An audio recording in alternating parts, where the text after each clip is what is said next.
Communiqué officiel.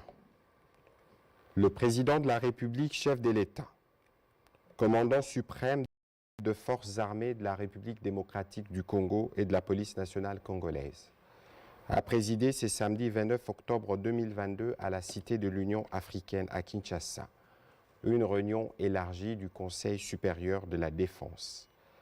Il a été question de faire le point de l'évolution de la situation sécuritaire dans le Nord Kivu, marquée particulièrement par une série d'attaques et l'occupation de quelques localités congolaises dans les territoires de Rutshuru par le M23 appuyé par l'armée rwandaise.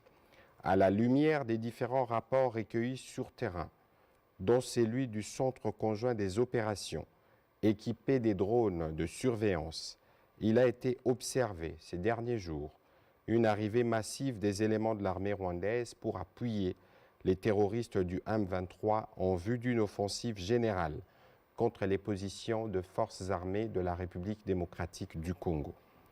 Le Conseil supérieur de la défense a rappelé que cette offensive du M23, appuyée par l'armée rwandaise, vient de porter un énième coup au processus de paix de Nairobi et de Luanda engagé depuis plusieurs mois. Cette aventure criminelle et terroriste a rencontré une farouche résistance de forces armées de la République démocratique du Congo, déterminées à défendre la patrie jusqu'au sacrifice suprême. Ces affrontements ont provoqué un déplacement massif de plusieurs milliers de nos compatriotes, rendant encore plus difficile une situation humanitaire déjà préoccupante. Au regard de faits qui précèdent, les conseils supérieurs de la défense demandent au gouvernement 1. D'expulser dans les 48 heures suivant sa notification M. Vincent Karega, ambassadeur plénipotentiaire du Rwanda en poste en République démocratique du Congo. Et ce, en raison d'une part de la persistance de son pays à agresser la RDC et à appuyer les mouvements terroristes du M23 qu'il instrumentalise à cette fin, et d'autre part du mépris teinté d'arrogance des autorités rwandaises vis-à-vis tant du processus de Nairobi et de Luanda que des recommandations de la communauté internationale, plus précisément des Nations Unies, de l'Union africaine, de la Communauté de l'Afrique de l'Est, de la SADC et des partenaires multilatéraux, exigeant unanimement la cessation des activités terroristes du M23 et de tout appui extérieur à lui, son retrait sans délai ni condition des localités congolaises occupées et les retours immédiats des populations déplacées. 2. D'envoyer en toute urgence une mission humanitaire pour porter une assistance à nos populations déplacées à la suite de ces attaques. 3. De prendre de nouvelles mesures supplémentaires de restriction d'accès au territoire congolais à l'encontre du Rwanda. 4. D'accroître la force de frappe des forces armées et de sécurité. 5.